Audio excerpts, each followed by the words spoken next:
Do the rich people cringe and say, don't tell them that, Robert? Yes. Don't tell people what you know. Right. Keep them poor. So my father was the head of education, PhD, all that stuff.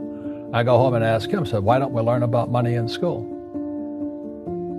And he looked at me and says, because the government doesn't let us teach that subject. The government tells us what we can teach and what we can't teach. And I thought that was strange. And I said, but aren't we going to school to learn about money? He says, no, your job is to get a job. I said, but you get a job to earn money.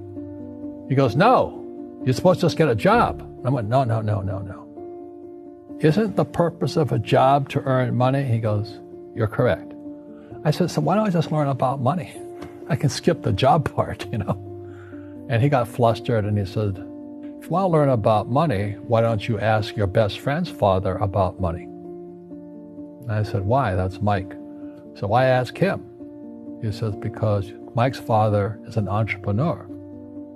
And I said, what are you? He says, I'm an employee. I'm a government employee. I went, oh, what's the difference?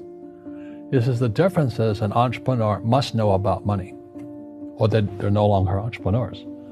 And he says an employee doesn't have to know anything about money, because the government will take care of them, the company will take care of them. So I'm all confused. But I took my dad's advice and I trundled over to Mike's father's office and knocked on his door and I said, hey, I'm here, 9 years old. Teach me about money. He says, beat it, kid, But that's where the story of Rich Dad, Poor Dad started. And finally, through persistence, my rich dad started teaching me about money on one condition. And that condition was he would never pay me. He says, the moment I pay you, you think like an employee. He says, that's the trap. Entrepreneurs work for free. And now I'm 9 years old, my head's going cracking in half. He says, you never want a paycheck. You understand that, kid? I said, okay, I got it. And he says, well, how do I make money? He says, that's what entrepreneurs figure out. It's like, so how do I learn about money? So he would just break out a Monopoly game board. So I would work for free. I'd pick up cigarette butts, and he had hotels and restaurants, and I would clean and do menial tasks. And as I got older, I started getting into office work and marketing and accounting, and I was an apprentice basically, but I always worked for free. And he would teach me about money, but the way he taught me about money was playing Monopoly. And finally one day I got upset. I said, well, when are you going to teach me about money? He says, what do you think we're doing? We're playing Monopoly. He goes, no. What do you think we're doing? We're playing Monopoly. He says, what do you think we're doing? So I don't know. I'm teaching you about money. And then that's when, you have one greenhouse. He says, there's many formulas for great success in money. There's thousands of them. But one of the best ones found on the game of Monopoly. It still is today. 4 greenhouses, 1 red hotel. I said, what?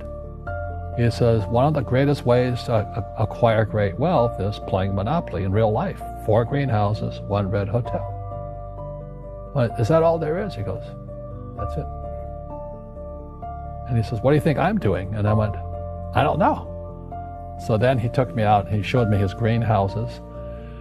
And 10 years later, when I was 19, I was now in school in New York, and I come back to Hawaii, and Rich Dad had bought the biggest piece of land smack dab in the middle of Waikiki Beach. And when you go to Waikiki Beach today, you'll see the Hyatt Regency Hotel. That was his hotel. Just like the game of Monopoly. Just like the game of Monopoly. Acquired assets, and they became bigger assets. He just kept what's called an assemblage, because that property wasn't that big at that time. So he had to buy out all the small guys. Because Waikiki was a little dirtwater little town. So he'd buy out this shop owner and buy that shop owner. And it took him a while, but he finally assembled this large piece of property. And then he and Hyatt put up this giant hotel. It just sold for $800 million. So that's how I learned about money.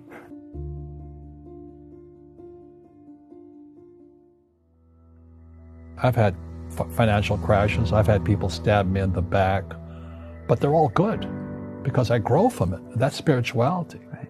People who are afraid of making mistakes, like they teach in school, they don't ever grow.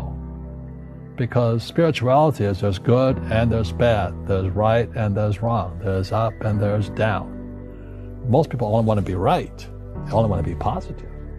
Well, you can't have that. That's not reality.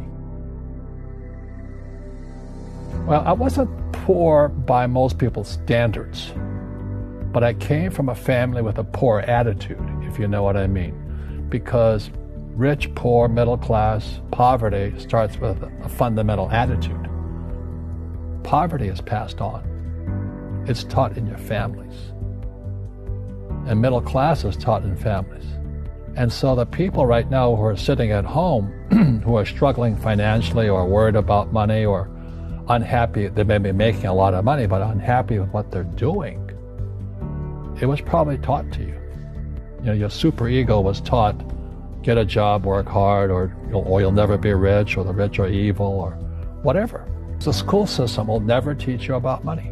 The school system was designed to teach you to be an employee, which is important, or a doctor or a lawyer, a specialist, but never about money. And what most people lack is real business knowledge, like accounting, like debt, like taxes. You got to know that stuff, but they don't teach it in school to anybody. So, and then when people ask me, how did your rich dad learn this when your poor dad, a PhD, didn't? And the answer is very simply, my rich dad, who's my best friend's father, his father died when he was 13. So rich dad had this family business at 13 to run. So he had to drop out of school, which was his blessing. There's blessings, and sometimes a blessing doesn't look like a blessing, but it turned out to be a blessing. And then his teachers became his bookkeeper, his accountant, his attorney, his banker, his real estate agents. So he has what I call real teachers, not these fake teachers in school. You see, most teachers in school, they're out of ethics. They teach subjects they themselves don't practice.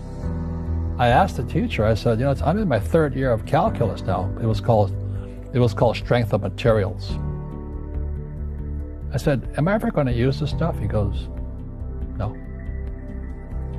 I said, why do you teach it? He says, because I get paid. I said, do you ever use it? He goes, no. And that's why, you have to, in life, one of the things I suggest to people, you got to find a real teacher versus a fake teacher.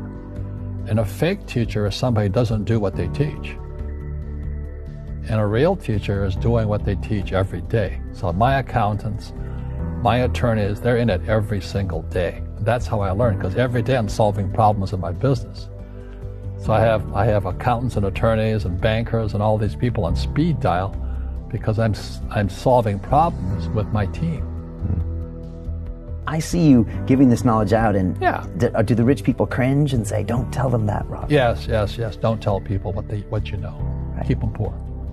But, unfortunately, the poor, as was in the Bible, I'm not real religious, the poor will always be amongst us because it starts up here. Right. It's that fear mentality. It's in their words, and the words become flesh. Again, I'm not really religious. I flunked out of Sunday school also. But when they say I can't afford it or I can't do that, they go down. They become what they say. My PhD dad, he says, what do you think I am, made of money? I can't afford that. And my rich dad would say, that's why he's poor. Poor people say, I can't afford it, I can't do that, I don't have time. Because this is an escape. It's an escape. You know what I mean? It's easy to say, I can't afford it. And your rich dad used to say what instead of, I can't afford it? How can I afford it? How can I do that? What would it take? Or why should I do that? He says that a question opens the mind, a statement closes the mind. See, when you say, I can't afford it, your mind shuts down, and you become what you say. Rugby is a team sport, but so is soccer. The rules are different. And other people are golfers. They play by themselves. And so everybody's different. So my game financially is business, number one. Second is real estate. So what I say to young people is, you find your game.